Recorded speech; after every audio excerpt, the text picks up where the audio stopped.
how you doing, man?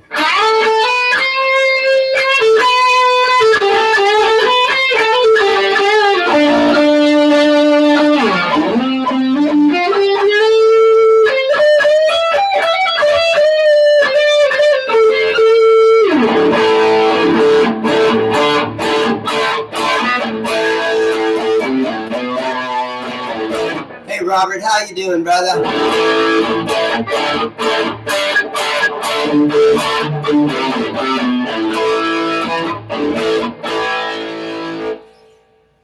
I bet the weather's nice out there where you're at, man. My girlfriend's cooking me dinner. We got chicken in the oven, and it's be done in half an hour or so. I thought I'd go on here and do a little Sunday hangout.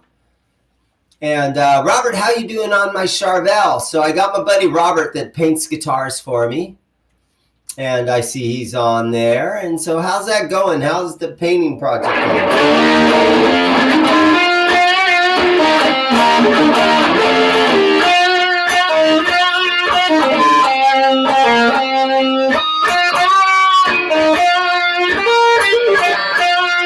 72 degrees and sunny, man. That is perfect.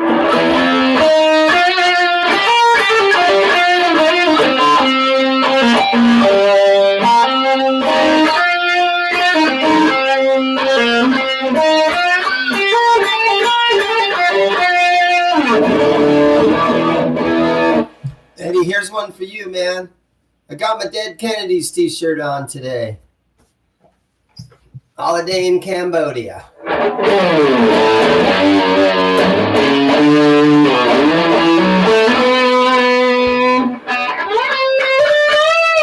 Hey Rico, how you doing?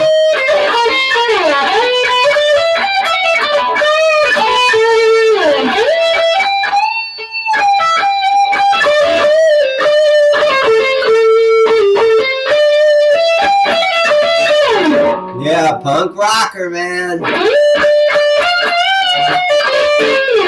There's a real fine line when it comes to describing yourself as a punk rocker. Because, man, there's some hardcore punks out there that are like, dude, you ain't even close to a hard punk rocker.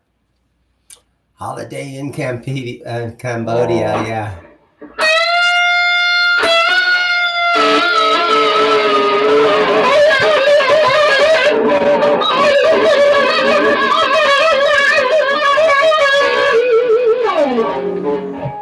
Yeah, so right on, guys. Thanks for hanging out today. I've been watching a little bit of Toman Gearhead University videos. My buddy McKnight's out there, and it's out in Germany. Toman is that huge music store in Germany. And they bring a lot of YouTubers in, and they didn't invite me, but I'm just this little tiny YouTuber. I'm just kind of starting out. But maybe someday, right? I got my fingers crossed. Maybe someday something fun will happen like that, and I'll be able to include myself in some of that fun stuff that's going out there. But there's going to be a lot of YouTube videos in the next week or two, or even probably in the next month or so, from Toman University, Gearhead University.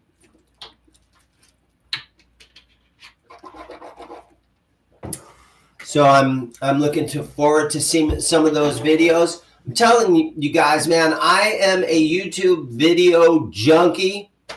I have my Blu-ray player hooked up to my big screen TV.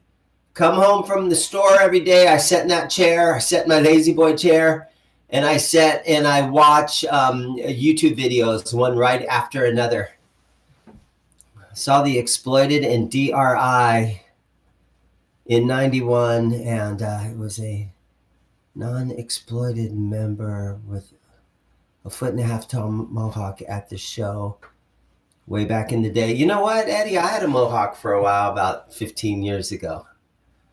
It was kind of fun. I've kind of seen what I consider the best of both worlds, because I've played bass in cover bands where you could go out and make $100 to play a gig, and I've played guitar in my punk rock bands where you go and you play a free show just for the fun of it. And so in a way, the punk rock guys, if they know you're in a cover band, they're not going to let you in your band. You're not punk rock enough. But anyhow, it was kind of fun. I've done both, but I'm kind of a little bit too, I'm kind of feeling kind of old. I don't know how much longer I'm going to be out lugging Marshall half stacks out to the punk rock bar just for fun. That's kind of a sad thing, isn't it? It's kind of sad when you, oh man, the other day, a Friday night, I got a orange full stack. It's the HT100 with 2 412 cabinets. I got the whole orange stack in my store. I traded away that Les Paul that I had for it. And it maybe wasn't the best trade in the world because I have an easier time selling a Les Paul than I do selling a big old orange stack. Hey, Gerald, how you doing? Hey, by the way, you guys, I've got the yo-yos in bags, and I'm putting stamps on them, and I'm going to get that stuff into the mail really quickly. Probably tomorrow. I'm going to mail those babies away. So you guys got some yo-yos coming. Kind of a fun thing. Hopefully you guys will enjoy those. Ty says, hey man, you sold me that black Jazzmaster and you're really loving it. And man, that makes me feel so good when I can buy a guitar, shine it up, put new strings on it, set the action. I love doing that for one thing. And then when you can sell that item and make a few bucks on it and just make somebody be like, wow, I got a great guitar. That makes me feel really good. I love doing that. And sometimes guys will trade in guitars and they have like a half an inch of dust over the whole guitar. They're all dusty. And I love bringing those kind of guitars back to life. So Ty, thank you very much for coming into my shop. Yeah, the action's super low and it plays good. I'm very glad to hear that.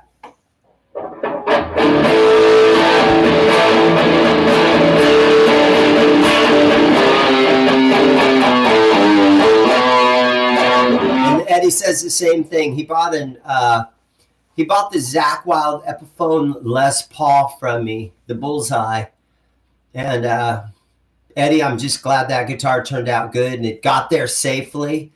Because when you put a guitar in a box and you hand it off to UPS and it's in their hands and you don't know if it's even going to show up in good shape, I'm glad to hear that it works out. Reverb, selling guitars on Reverb kind of scares me a little bit. I would prefer a customer coming in my store, playing the guitar, and saying, you know what, I kind of like this thing. Maybe I'll be back in a few days to get it. And then they come back in a few days and they play it again. And then they're like, well, maybe I'll trade in this or that. And they come back a few days later and they maybe trade in their old Squire or something to get into a cool guitar. And that makes me feel good. And then once they played the guitar 2, 3, 4 times, they've thought about it, they sleep on it for a while, and then they come in and they finally buy that guitar. I know they're not going to try to ship it back. I know they're not going to complain about it. I want somebody to be 100% positive they want that guitar before they just walk out of my shop. And, I want them to just be sure. And when you sell stuff on Reverb, you're putting a guitar in a box, and usually it's the very expensive stuff that goes on Reverb because you don't sell $50 Squires on Reverb because shipping costs more than the guitar does. So it has to be at least a $400 or $500 guitar before it's worth $60 or $70 or more in shipping to get it to you. So it's a little worrisome for me shipping stuff on Reverb. I don't really like to do it. Jeremy says, how are P90 pickups selling?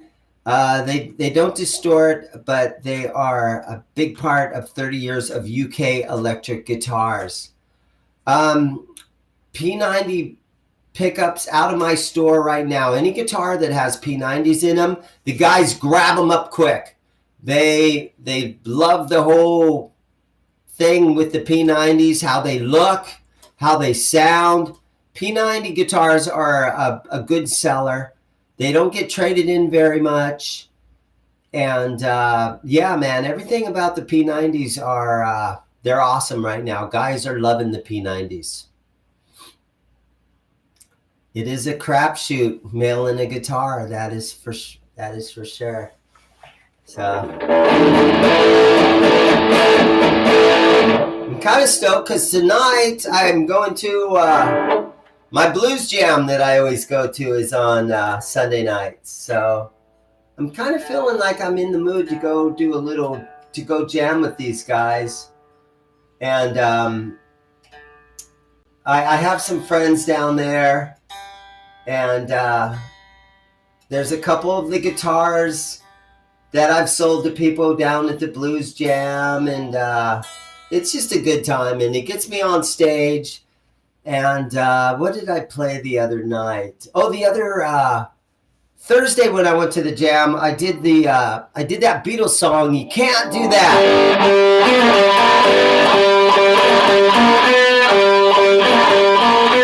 And so I kind of put my own little punk rock twist on that classic Beatles song, "You Can't Do That."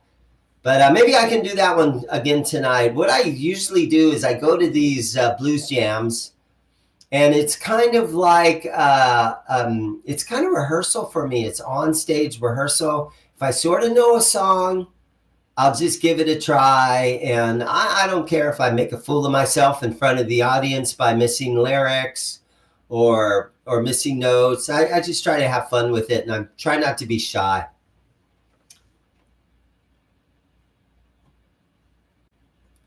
Ty says that P90s are the best. Second best to Jazzmaster pickups. Oh yeah, those Jazzmaster pickups that have those metal kind of like cleats that come off of each side of it.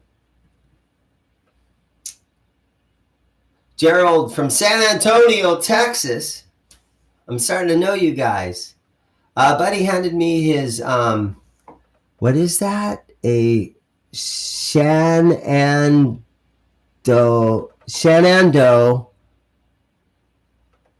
Junior amp. Oh, what's it say? Oh, I'm sorry. I don't got glasses on. S-H-E-N, Shenandoah Junior amp. Shenandoah Junior. I haven't heard of those to sell for him. I'm not too familiar with the amp other than it's 75 watts. Do you know anything about the amp? No. If the first thing that I would do, and it's tough to find amps on eBay, but you just have to do your typical things. The first thing I do would go on eBay and see if there's any of them on there. And then I would try. Secondly, I go on Reverb. I see if there's anything on there. But the thing about selling amps online is those babies are heavy. And sometimes just the amount of shipping that you're going to pay to try to ship an amp somewhere, it makes it not worth it. So there's a lot of amps, though, that are local pickup only. And they'll still go ahead and they'll put it on Reverb, but then they'll put in local pickup only. But no, man, I'm sorry. I haven't heard of a Shenandoah Junior amp. I don't even know if I'm saying that right. No, man, I don't know anything about it. But like I was saying a few minutes ago, in a trade, I got an orange full stack 412 cabinets. One of them has vintage 30s in it, and it's the HT100 head. And I traded a Les Paul away for it because I probably had maybe, I don't know, I maybe had $1,200 into the Les Paul. And this amp is maybe closer to like maybe $2,000 I could get out of it. But it takes up a lot of space, and guys aren't lugging full stacks around. But I took my chance on, and it's just so cool. I took my chance on this, and it's a good friend of mine, Fast Freddie Robinson, from right here in Phoenix, Arizona. He's been a guitar player, and I've known him ever since the 1980s. and he, you know, he's like, dude, I'm getting older now. I can't lug this big orange full stack around anymore. And I said, okay, let's do the trade. But yeah, I got an orange amp, which was kind of cool.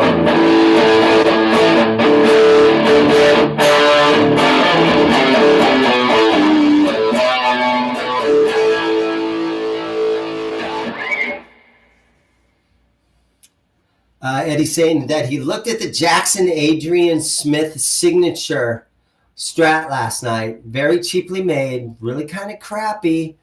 $4.99 retail, and the frets were sharp and sprouting, and the input jacked, and it seems super cheap. Yeah, I think there's a better version of those guitars, the Adrian Smith. There's the imported version, and then there's the really, really good ones that are possibly Korean or maybe even possibly Japanese. But or I think there was even American versions too. I could be wrong about that. But yeah, there was one of those in my shop, and the pick guard was all warped on it and everything.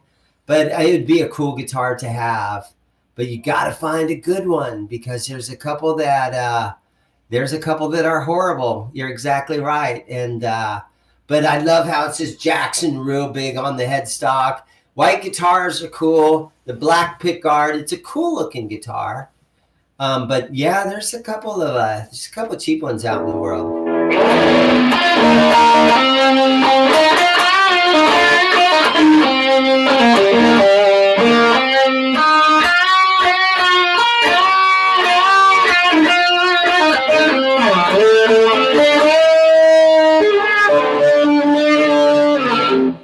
So in here, I'm just playing through. I don't know if you guys can see it, but I just have a little PV Special 160 down here. And I don't have it a 150. I don't have it mic'd up or anything. Just trying to make stuff easy.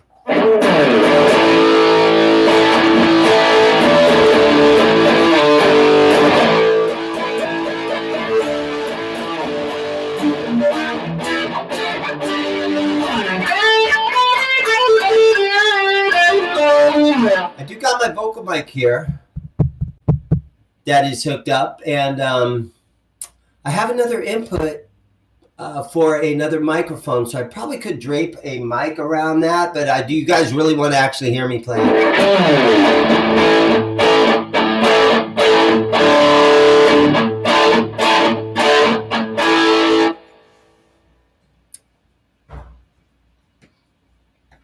Rico's telling Eddie, the green flame maple looks great.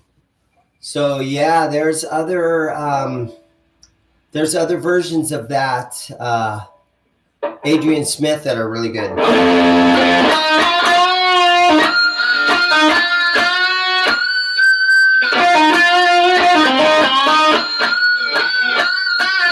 Do you guys work on your pinch harmonics? I've been doing that a lot lately. You kind of hold the pick sideways.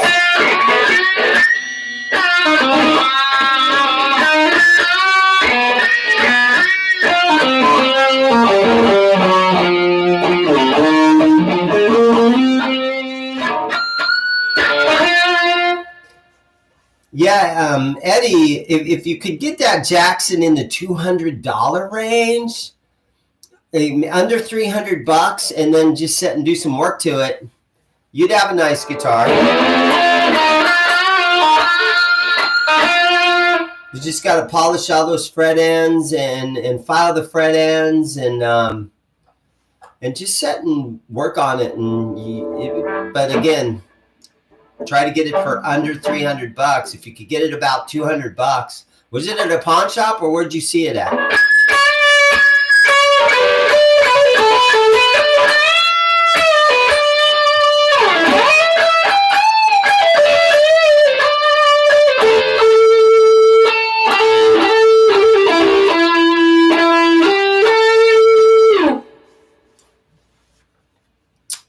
Jared says that I bought a Hardy Benton TE40 that I saw from one of my videos, and I really like the guitar.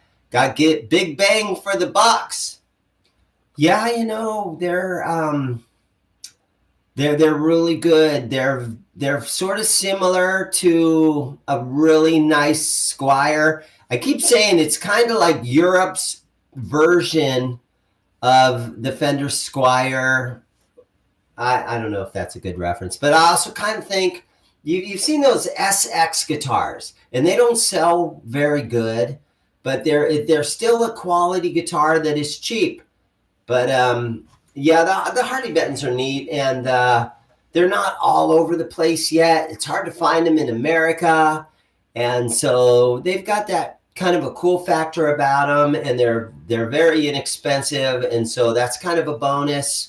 And the quality of them is nice, and it's a good platform for throwing other pickups in there if you want to do stuff like that. But yeah, they're fun, and you're not out a whole bunch of money, so $200. Where is that? Oh, for $200, it would be a good deal. It was at the Guitar Center new. Oh, that's the thing, man. If you want one, don't ever buy a guitar new. A lot of guys are saying that. I would never buy something new. But yeah, try to get, if you really want a guitar like that, you get the used one, and then you set and you work on it, and you do your thing to it to make it nice.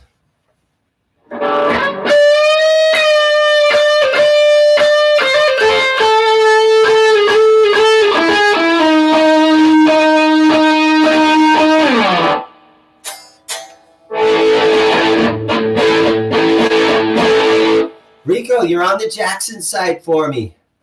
They have US made ones that are probably like $2,000. And then, you make a great guitar. Companies do that. They make a great guitar. Here's kind of a theory on that. There's brands like Jackson, BC Rich, and maybe possibly G&L. They make these great, expensive American-made guitars. They get a great reputation, and then they start selling imported cheapies that are crap. And it sort of ruins their reputation, but you can still sort of remember, hey, back in the day, man, BC Rich made great guitars, or some of those early Jacksons or those early Charvels are just great guitars. But then they started selling cheap ones, imported versions with the same name on there, and it kind of ruined their reputation. Harley Benton's doing the opposite of that. So Harley Benton's making these very inexpensive guitars right off the bat. The first thing that we ever see from a Harley Benton is a $140 guitar. And we're like, well, that's a good guitar for $140. What's going to happen now when this company, if it survives, which it probably will, if Harley Benton survive for 10 years, or let's say 10 years from now, are there going to be, $3,000 Harley Bentons or $4,000, $5,000 Harley Bentons? Are they going to get better and better and better and higher priced?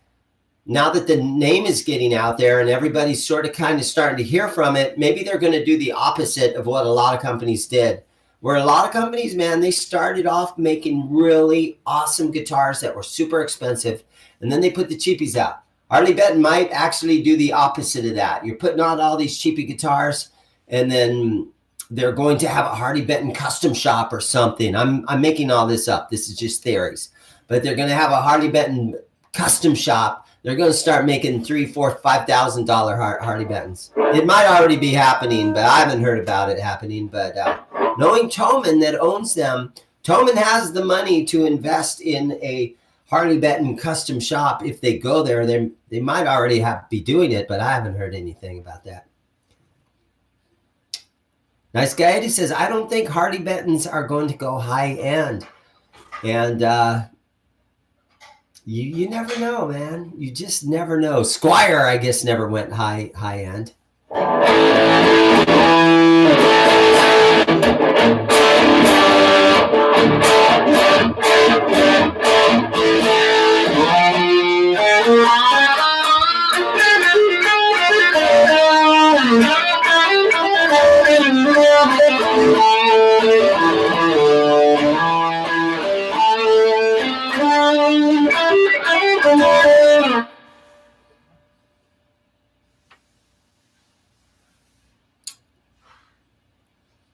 Yeah, you never know. How you guys doing, man? Thanks for being on. I know another live stream already. I just did one on Friday with Neanderthal. Now, Neanderthal, if you look back to the video that I did Friday, I'm doing 2 live streams in a row on my channel, and that's kind of unusual for me. I don't want to turn into one of those guys that all we do is do live streams, but I did make a video today while I was at the store. My buddy Nathan that does the amp restoration, and he's into old Fender amps, and he plays really well. He did a video today, so hopefully tonight I'm going to get some editing done, and there might be a new video on a really old 1962 Fender amplifier that we put new capacitors in. So yeah, but to do another live stream, I sat here in my room and I'm just kind of waiting for dinner to get ready. Honey, how's dinner coming? It is almost ready. Yay. So yeah, I just thought I'd waste a little time this afternoon. And Gerald says, I noticed that there are no serial numbers or country of origin where Harley Bentons are made. And it's kind of strange. Yeah, there isn't serial numbers on them. So I don't know. It's kind of strange. Eddie says, although you can see them selling for $4,000 guitars for $1,200, making really high-end affordable. So you're just trying to say, yeah, you never know. Wait until the day when Harley Bentons are $4,000, right? Yeah, Rico, Neanderthal is hilarious, and he was on a roll yesterday. And I don't know if you guys know him, but he is a DJ, and he's on the #2 rated morning show in the Phoenix, Arizona area. And he is a funny guy, and he's been a DJ pretty much his whole life. And he's got tons of music knowledge in his brain. He's got tons of guitar knowledge where he knows where guitars are made and what the brands are and when they've changed from ESP to LTD and all that kind of stuff. He's got a ton of good information about him. And he actually dropped in my store. On Sundays, I get down there about 11 o'clock. And I hang out for 3 or 4 hours until maybe I left there at about 3 o'clock today. So Sunday, I just kind of, go in there and maybe vacuum. I took my vacuum cleaner in there. But I just hang out for a few hours on Sundays. And Neanderthal he came in today and he hung out with me for a little bit. And anyhow, he's a good guy. He's funny. And he does those live streams just for fun. And he's a cool guy. What can I say? 9 people watching me. You guys got anything else for me? What do you guys got? Give me another guitar question. And then I am going to wrap it up here. The back room of my house, it's not air conditioned, so I leave the door open. But I mean, I'm sweating bullets out here, sitting here. Sunday's always your cleaning day. I kind of do yeah. I got my room in here, and I keep the door open, and that's the only way any breeze comes in here. I don't want to have a fan running and stuff. But yeah, guys, thanks.